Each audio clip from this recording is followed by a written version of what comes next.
Today, the school works, and it has a very good standing. By the way, it's small public universities with 340 students now. I think 22 professors, a lot of collaborators. It is very well equipped, and the concept exists, and I think it worked well. I'm personally a social scientist and an artist. And my field of work since 20 years are the more interactive media, and especially media scenography. That means I work together in interdisciplinary groups with dancers, with musicians, with performers, with actors, in order to create, let's say, something together, a kind of, spatial, you can say spatial art, and maybe you can call it spatial art, yes, maybe that's the right expression, what we are going to do. And you'll find a lot of projects also on our website. I have promoted this idea of media scenography internationally. I worked in Finland, by the way, and in Great Britain, in France, in Taiwan, and China, and the United States. And now I'm retired. Okay, my name is Massimo Utri. I am Italian.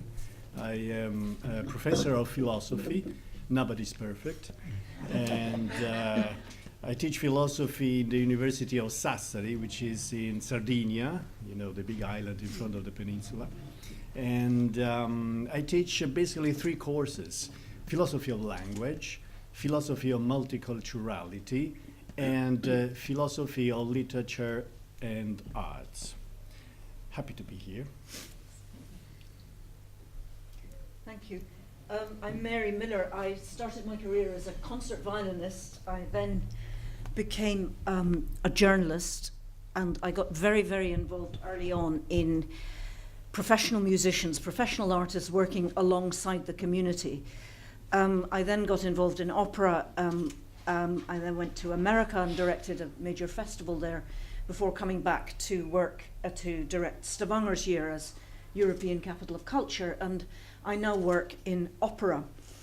When I was in America, I was working in the East Coast. I was working in the city where Yale University is, in New England, and as I said, I was directing a large festival there. I started there just after 9/11. At that point, I had already invited a Palestinian theatre company to New Haven, to the festival, with a play, a really wonderful play, which is why they were invited, called Stories Under Occupation. What happened was that the city, which had a very large and very wealthy Jewish population, went absolutely ballistic. It was, I think, one of the most horrifying periods of my life. A very major professor, a dean of one of the faculties at Yale University, actually pulled out a chunk of my hair in the street. Thomas Friedman in the New York Times was extremely unhelpful. We had to have the FBI at performances. But then a series of remarkable things happened. The Jewish Community Center in Connecticut, which was a very influential organization, decided that, in fact, having seen the play, that it would be a good idea for them perhaps to question some of their perceptions. There then followed a whole bunch of meetings and discussions where people really said what they felt and really opened out. We circulated a video of the play. This went on. The man who pulled my hair out joined the board of the festival, and a lot of quite remarkable things happened. So that's a very happy ending story about perhaps what art can do for democracy. But I would like to start by asking the panel, in a situation like that, where you have art, which is definitely shouting for democracy, or it might be art addressing gender issues, or it might be art addressing any kind of bigotry, there, one could say that was, the art itself had a sort of core rationale. But where's the tipping point into actually art becoming propaganda? Who would like to start? silence. I mean, do you think that when we do, I mean, certainly in the UK at the moment, and not so much in Scandinavia, when there is a lot of theatre, let's say particularly about gender issues, a lot of television programmes being made, a lot of television series being made about gender issues, has art become, is it more of a vehicle for propaganda than it has been in the past, do you think? Can I say something? Well, art is an instrument, basically. So, you know, as every instrument, you can use art in more than one way. And among the uses you can have, or you can make of art as of any instrument, there can be good uses and bad uses. So, propaganda is, of course, a bad uses of art. It depends on who is using. So, of course, if you speak of propaganda in connection with art, you make me imagine that perhaps there are some, say, politicians or social groups which more or less have some power in a society that try to use art for their own aims. This basically is propaganda. But so the so to speak, the antidote to such a state of affairs could be to try to ensure the most possible freedom to the artists. And on the one hand, and on the other hand, as far as the citizens are concerned, to foster and to promote the capacity of criticism in them, in order to be aware when a given piece of art is a case of propaganda or not. This I would say. Well, I would like to make a difference between, let's say, creative persons who work for mass media and who have a challenge, for example, when they do TV productions, that a lot of people have to view it. And I make the difference, or draw the line, to artists, for example, who are free, who expect themselves as being artists, and to work totally different. And I think you're talking about, let's say, certain phenomena now that more occur in fields of creative works, if you call it creative works, I'm not calling them creative or artistic, that are produced, let's say, for certain kinds of media. And there maybe these people, maybe film directors or whomsoever, feel a certain pressure in a certain direction. That could be possible. But in general, I haven't observed this direction that you were pointing out in this strong way. I haven't observed it now, but maybe I'm not aware of it. Yes, it's certainly very prevalent in opera these days that somebody will take a very classic work and feel that the composer that has sort of long lost the right to their original message with that piece. But Johanna, do you have any thoughts about this? Well, my thought was also that when authorities, grant-giving authorities give guidelines to what is being supported or not, I mean, this is also, I mean, in some ways supporting propaganda for a certain topic like gender or inclusion or whatever it may be. And I mean, there has always to exist a space for art for art's sake, arts for what it is, art's creation for whatever now artists want to do and express. And why not? I mean, yes, I think there should be probably some guidelines on what we have a discussion earlier this afternoon on the other side, which is more about art for the profit, the benefit of everyone, art for making this world a better place to be, and more about guidelines of that sort. I think then that everything can be expressed, everything can be communicated, everything depends on how it is followed up, what is the network you have to receive a security network, you have to receive a certain message, and the limit is always respect. When there is no respect, then you should just end it. That must always be there. Pierre, in your foundation, when you're showing art, do you put down any guidelines, any boundaries about the people you work with? No boundaries, but I should say that art has always been used as a kind of propaganda. Yeah. Our kings in France used their artists and if I can give some examples in the near past, in the 80s, it was quite a fashion for our politicians to have around them many artists, many painters or photographs, and each time you had a talk of these politicians, you had behind them a work. So it has to show that he was an open politician, open mind person. So yes, in our situation, in our foundation, in fact, you're right. We have no limit, and each time I receive proposal from an association, from an artist who used to have something different to say. For me, it was easy to say, okay, go, please go.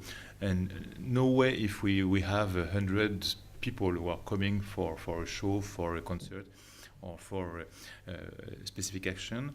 The fact is to give the possibility to the people to show their work, because it's so difficult in our days, in a way, to be in a place where you have total liberty, even in France. Well, you can think from here that it's easy, but you need always more and more money, more and more possibility to communicate, while where we are in our geographical situation, we are not far away from Marseille, and each time I receive demands from school, I say yes to the people, because education is the way to react against propaganda. If you bring art very soon in the education, in the children, I think it's the way to avoid all these problems. And I remember at the beginning, maybe 10 years ago, some people asked me to bring to the foundation some teenagers from Marseille who used to live in very difficult areas.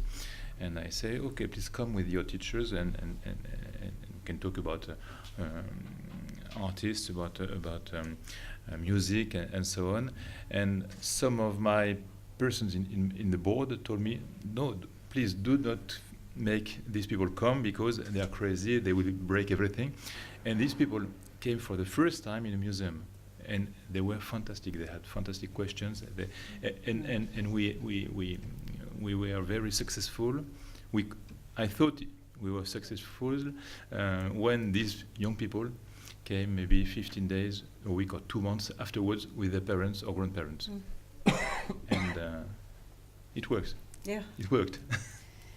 One of the things we've been talking a lot about today over on the other side is participation. We've talked so much, and we've seen some very wonderful video footage of projects where children, people one might describe as being marginalized or dislocated, have had wonderful opportunities to become involved in things. I'd like to ask you, Heide. You are working very much with new technology. Yeah. And one of the criticisms, of course, about children and teenagers is that they don't participate anymore, they don't talk to each other because they're all glued to some sort of screen. How do you manage that in the projects that you're developing? Yeah, this is a very interesting question. I think that artists use these technologies in a kind of counterpoint. They're using it totally different. They break the rules. They create something new, a new vision, a new idea, using these media in a totally different way. That they, for example, in a direct way to communicate, or what we have tried, for example, we have developed in dance a pas de deux, that was a live concept between Beijing and the city of Cologne in Germany. And the Chinese dancer was in Cologne, and the Brussels dancer, he came from Brussels, was dancing in Beijing, and we developed an interactive scenography in real time. That means we were able, after convincing the officials in China and in Beijing, that they provided us with an extremely fast internet online, so that we could in real time communicate via, let's say, gesture, dance, developed animations and sound. And this is for me very important because the whole project was developed between German and Chinese artists. We were living 3 weeks in Beijing. They were visiting us, and everything was developed together. And this is another, let's say, you can say project or method of exchanging, let's say, creative ideas. But normally you have an orchestra and they move to another country and they have their performance, or let's say the theater, or the visual artist, they have the opportunity maybe to get an exhibition space in the other city or the other country. So that is already a fixed work that is carried over to another culture. And we decided to use new media in order to show that this is more than sending SMS or doing other things, but that is really a chance for a direct artistic communication. In addition, we had 2 stages, one in China and one in Germany, with audience. And we made 6 performances in this way over 3 days. I mean, apart from the time difference, it functioned very well, yes. And we also tried to get engaged the public. So when we ended our performance with the dancers, we asked the public just to get into contact in this, let's say, virtual stage, to contact the others on the other side. And we just called it, it's digging, let's say, a hole in the air, just going through to the other side of the world. In addition, we were then allowed also to install a Skype, so that people really could look at each other, not only, let's say, by these dancing ciphers and the sound, and that they could start to communicate with each other. And that was really a wonderful experience. And I think you have the opportunity today to use these media in a totally different way, and also to explain it to young people and to children that the way they communicate today is only one formation, but that there are a couple of other possibilities. And that goes already back to the beginning of the 1980s, when the first artists started to work in this way. Johanna, you as a strategist, do you advise a lot of people on participation who've never worked in that way? Well, yeah, I think that I'm working on many projects, like where participation is key. And shall I tell you a bit of specific projects? Yes, please. Yeah. So, for example, what I presented today was mainly focused on a project I'm doing with the Ministry of Foreign Affairs of Colombia and the Ministry of Foreign Affairs of Belgium. And it is a project where that is focused on culture, in this case arts and comic strip co-creation as a preventive tool for conflict. So in these projects we are turning to young people in a neighborhood that probably everyone has heard about in Brussels, Molenbeek. And also another neighborhood in Bogota called Ciudad Bolivar, a very difficult neighborhood in many senses, much more complicated than Molenbeek in Brussels. I mean, this is just an example. So the idea in this project is basically, first of all, to offer good opportunities to counterbalance bad ones to defavorized youth living in these areas. Through this comic strip creation, offering to tell other kind of stories and narratives, and giving other ideas also about these neighborhoods. So there will be a comic strip magazine produced next year, and it's a process. The process is the important thing. The process is often something that may be forgotten because the focus is on an end product. But the participatory aspect is very important. I'm also working on another project, for example, happen to be also currently with the Social Integration Center, but there we're really trying to combine the local, regional, and also what is international and diplomatic bubble to act around offering basically empowering education, really high-level artistic training for also defavorized youth, with the idea that why offer, which is also often the case with social artistic initiatives, the quality is very low. So the idea is, why should they only have access to low or at the best mediocre professionals or projects or initiatives or workshops around them that will never lift them up if they will be able to compete on a very competitive field. They need extraordinary possibilities. Then, of course, I mean, I can go on with the long list. I also worked with a project with the Goethe Institute, United States of Europe, which did not have the objective to advocate for a federal Europe or as such, but it was really about participation. It was a really exploration in among people in 10 European countries of like what do they feel and think about Europe actually.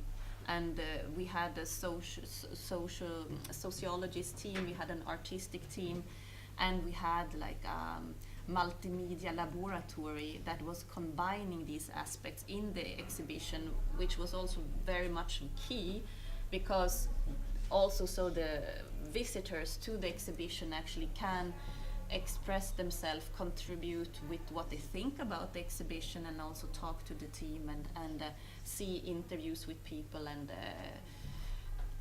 these are there are many challenges with participation because it demands a lot of financial resources and human resources, and it is almost all the time overlooked.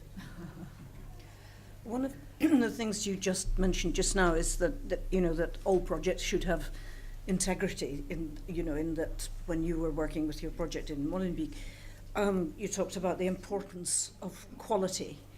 That whatever the project, people should be offered the best.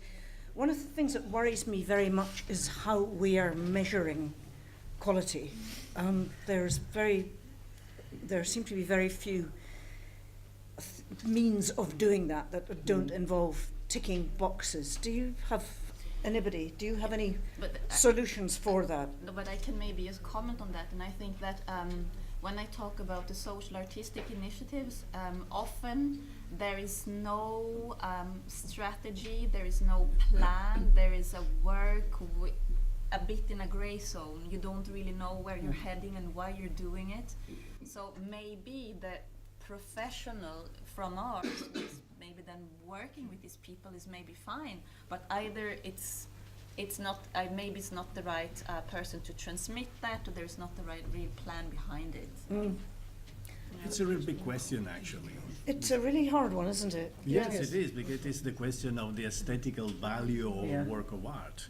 And it's very difficult to say in what resides this aesthetical value. And it's very difficult, for example, to speak of essence or aesthetical essence. I mean, as a work, like a work of art having an aesthetical essence. I think this is nonsense, and it's very difficult. And for another thing, this kind of judgments, aesthetical judgments and evaluations, they depend strictly on the culture one belongs to, on a given tradition, because it is the tradition which shapes your judgments, basically. So, and the problem, in a sense, enlarges when we come to consider not, say, pass me the term, standard work of arts, but the innovative work of art, so some original work of art, so some work of art which, in a sense, detach himself from the tradition. So in that case, we lack even the tradition themselves as a guide to give judgment about an aesthetical, an evaluation about that work of art. And then the examples can be multiplied in, for example, abstract arts. It's very difficult to judge. I think that a minimum criterion, a basic criterion in order to judge whether there is something in a work of art is of every kind, be it a painting, be it a theatrical piece, be it a novel, poetry or something like that, a piece of poetry or something like that. This minimum criterion is if it in a way touches you, if you don't remain so completely unmoved by seeing a painting or a sculpture or listening to a music or something like that. I think this is could be subjective as it can be. It could be an objective criterion of for evaluating a work of art. So the quality of a work of art. We had a wonderful piece of very basic evaluation in Stavanger during the culture year when we were working with a whole lot of kids, and some young musicians got to work with some really very, very wonderful Latin American jazz musicians, and somebody who was trying to take a survey said afterwards to one of these kids who was about 10 years old, so what did this project do for you? And there was a silence, and the child said, I'm 10 centimeters taller, which was such a nice response. Yeah. Yes, definitely. Pierre, what are your feelings about this? I mean, how do you have means of evaluation how do you evaluate your projects? Yes, it is still difficult, but we have a scientific committee in the foundation, so it's easier for us to have a common debate on what we can do for our programmation. But I just want to come back to education, and as we receive at least 10,000 children per year, and we are much more on, even if we are developing new technologies, it's easier with the works we are doing with, but we can see that the teachers are much wanting to come back to the paint, in order to bring them back to the simple way of creation. So it's interesting to see that now all these children who are used to playing PlayStation and so on at home, as soon as they are with paint and scissors and collage, they are much expressing themselves through these actions. So in fact we have a kind of discourse with the children which is not the same than with contemporary artists who come and bring their ideas about music, about installations. So it's a kind of mixed activities that we are proposing in our foundation. Heide, I wanted to come to the issue of how we train our artists. Yeah, it that's used an to be interesting that issue. you went to music college or you went to art college and you were going to produce a masterpiece of some sort. Yes. Nowadays we ask very different things, and quite rightly so, of our artists. Do you think that we are training our artists to be aware that they must have a much wider responsibility? Yes, I think so. For example, I mean, I'm working with artists in the visual domain mainly, yes. And The first thing that we did at the Academy of Media Arts is that the young people who get the chance to study there, and that is open per year, maybe for 20 to 25 young applicants, they do not have, let's say, a fixed curriculum. They get a kind of menu where they have basis and whatever they're looking for, and they're responsible to find their own path. So for 4 years to 5 years, they can make their own choice out of this menu, what they want to do. And some of them, I mean, they find the issue very fast and they study linear, and others just diagonal. They have time and they can try everything. Then we decided also it is, let's say, a small university that is public supported by the ministry. We decided not to give credits anymore. And this is exactly what you are pointing out. I mean, what does art mean today? Do we have aesthetic criteria that can measure certain things? No, we don't have. I think in the academy there are 340 students from 20 or 22 nations. And when I work with somebody from mainland China, he is expressing himself differently than somebody from India or from the United States or maybe from African state. And what we are looking for is we're looking for content in the way this person is trying to explain what he or she is really wanted to achieve and what she's doing. And we have very small groups. In a seminar, there are maybe 8 or 10 students. And you have a lot of time to really discuss everything. And you can discuss it also with your colleagues, so everything is open. And I think this is the only approach today in this also complex world of art, how to get an idea what this means also on an international scale. For example, it would be impossible for me to give credits for a piece of art or for a project where I do not even really know the whole cultural background or understand this person. There's only a little bit that I understand and I try to cope with it. But on the other hand, what we do is, okay, you can make your decision, but you do your work and your project in such a way that you think that you are going to present it to the public or to a public. This is what you're going to do. This is not for the drawer. There is the outside world, and then be so tough, go outside and do a presentation. And I think that's the best way how a young artist gets responses and is going on to regulate himself. It's like a self-regulating system, and I think we are very successful with this. Johanna?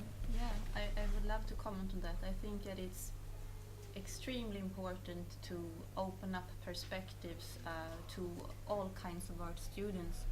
I do believe that it's not far from enough done. I mean, in all kinds of artistic education and training, even though I mean, there are different schools and different universities and different programs.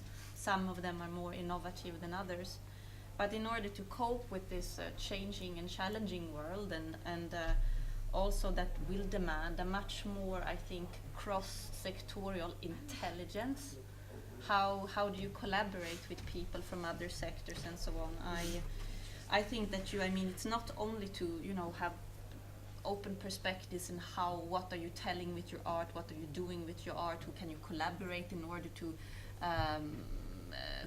to present pertinent and relevant to projects and so on, because there's also, of course, always the arts for art's sake, as I said earlier, but also it's important to train artists in all of these aspects as entrepreneurship, intellectual property, and all of these everything that actually comes to transferring a skill, a competency of an artist. How can one use one competencies and skills in other ways also in life? Because how many artists finally after graduation can survive as an artist? Not many.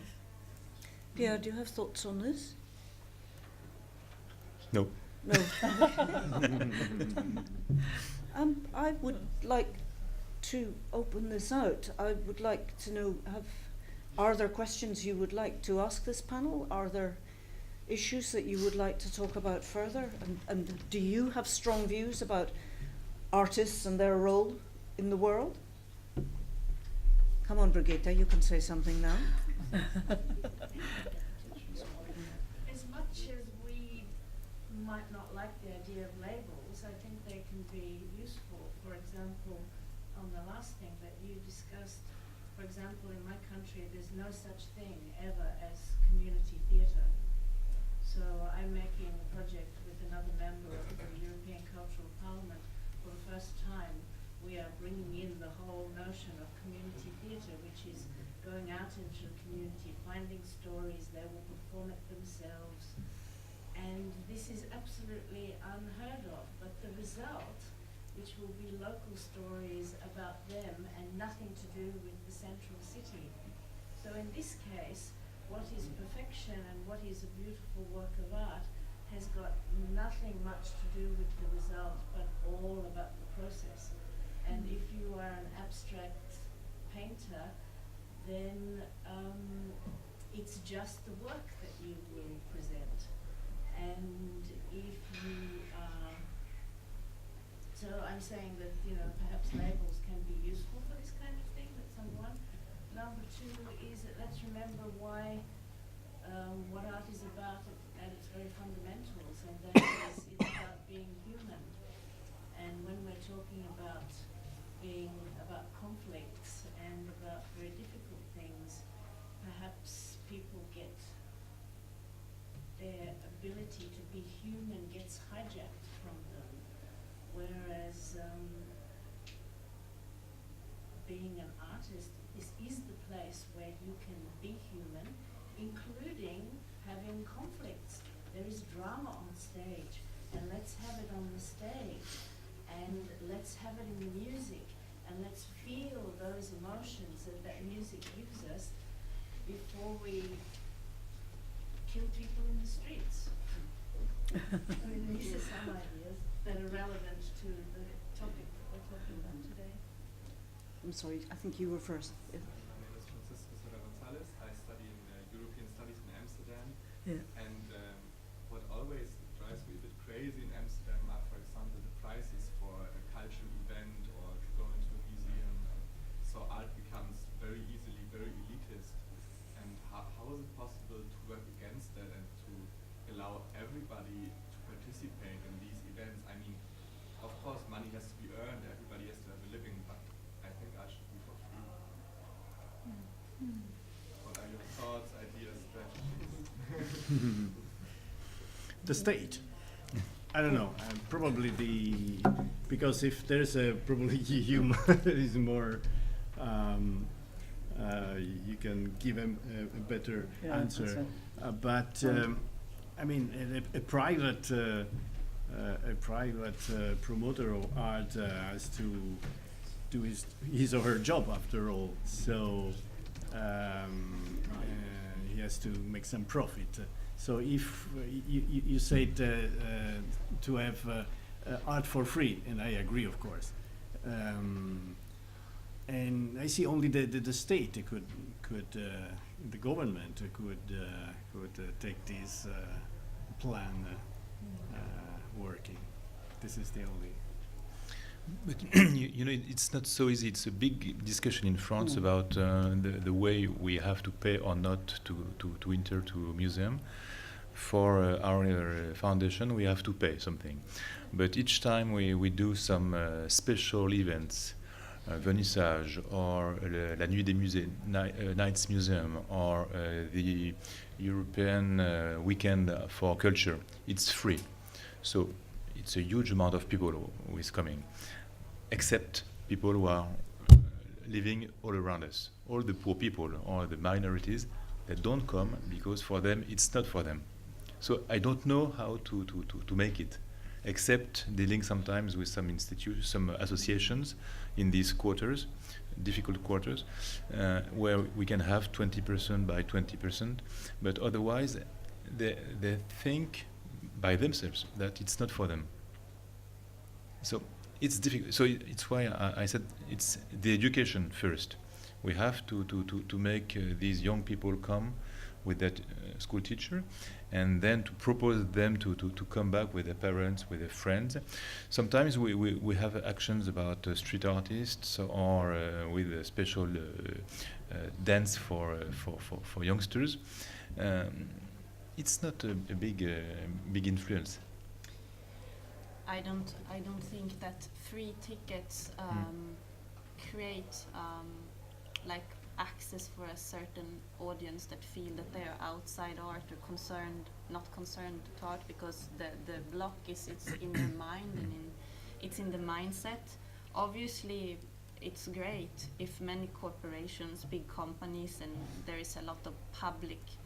I mean, if there's some public finance that can lower prices, or there are certain days where it's free or so on, but I don't think ever. It's the same thing as some artists who work with very social topic.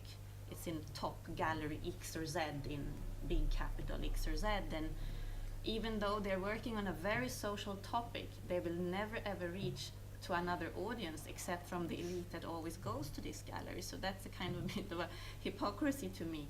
So it's really about how do you create educational and participative programs? How do you not teach, because this is nothing about right and wrong, but how do you raise interest and awareness about these topics among groups that do not frequent art institutions? I do, though, come back to what I said this morning about buildings. I think that a lot of culture buildings are extremely intimidating, or they dictate a certain kind of etiquette. And I think if we can open up our buildings and make our buildings, our art buildings and our culture buildings, much more open, much more friendly, much more welcoming, much less exclusive, if you like, I think that really could help. I mean, I think opera, particularly, which I work in, has a very bad name in this respect, in that everybody assumes that there are really terrifying etiquettes about going to the opera, and something that we take really very seriously. Whenever we can, we take opera out of the main sort of formal venue. And I hope it helps. I hope it takes away some of that layer of feeling that you have to dress up, or you have to behave in a particular way, or that this is art and it's not for you. I think that I hope that can help. May I just Yes, of give course. a short remark? But there are art forms, for example, that are not in the museums, and where the space of the gallery is not appropriate. We are in factories, and we are looking, let's say, for black boxes, for undefined places where we can perform, for example, or work or experiment that is quite different. So it's not, let's say, the classic cultural palace anymore. These are places where workers have been before and where nothing happens at present, and that really meets our needs that we are looking for. And some remark to the tickets. I think yes, the entrance, the museum's entrance, the money is too high. If I think of a family, for example, parents with 2 children, they nearly cannot afford it. I only know from the city of Cologne and other cities maybe in Europe doing the same, that at least 1 or twice a month they open their museums without paying for it. So that's a first step.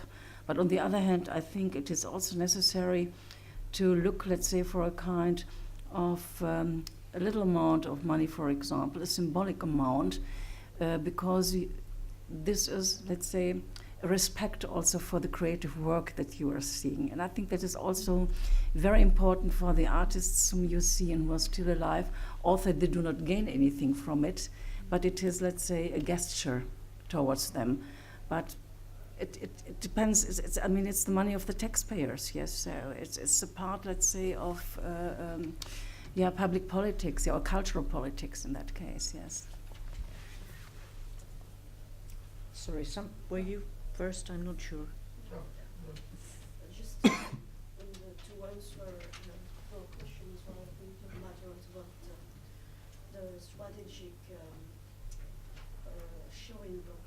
culture, not to be elitist.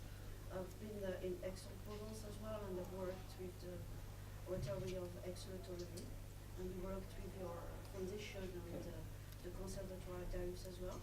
And as I'm an expert in international relations, I've been working with cultural diplomacy before. And now there is another way to try to share culture, not to be elitist, and this is a strategic philanthropy as well, that might be used in cultural diplomacy. You're enhancing it. It's like you are selecting very poor people from all over the world, just having a culture last year, like youth leadership awards, and it was about arts mainly. So that can be used because it's kind of a turning event around the world organized by European and American people and other very rich countries. So that can be used maybe for each of you because you are representative of many instances here, and as well for the ICD as well, because I think I'm not the only consider here from time to time, so I'm very happy to be here and to share and to especially to learn from other viewpoints. So that will be helpful in terms of aesthetic values, aesthetic assessments, as well as technologies, and to be more inclusive in terms of cultural diplomacy as working together with many instances.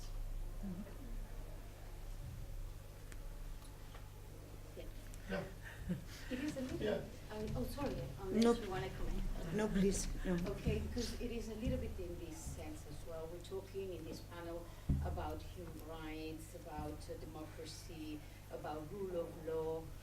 All those are universal values. And we're talking also about arts, so music, arts, etc., which in general are also a universal language.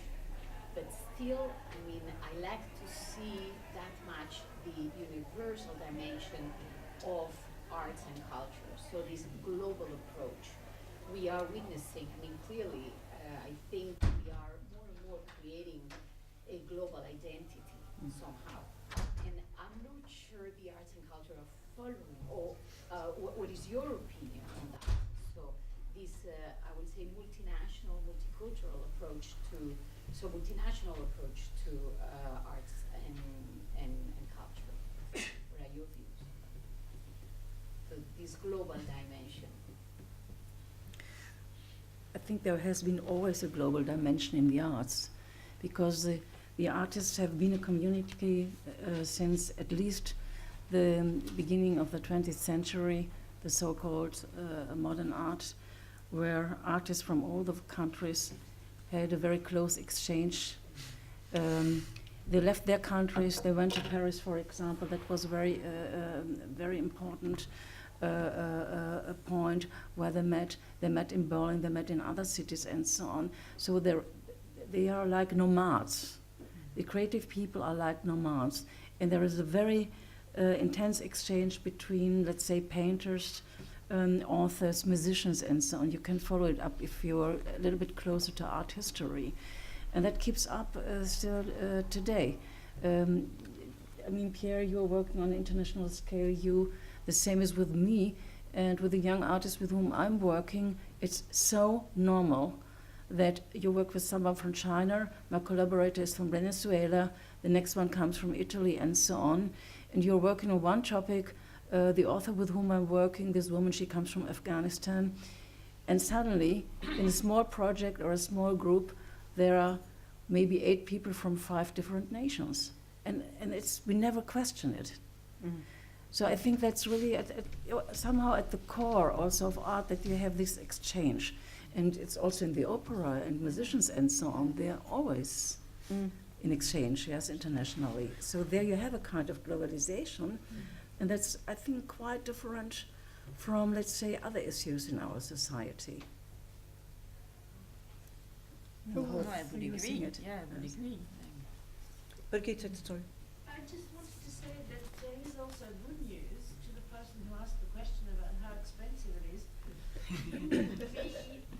Be quite surprised to see major opera companies, I'll use that as an example, and symphony orchestras, to see how much they do about getting out of their building and making their resources available to us.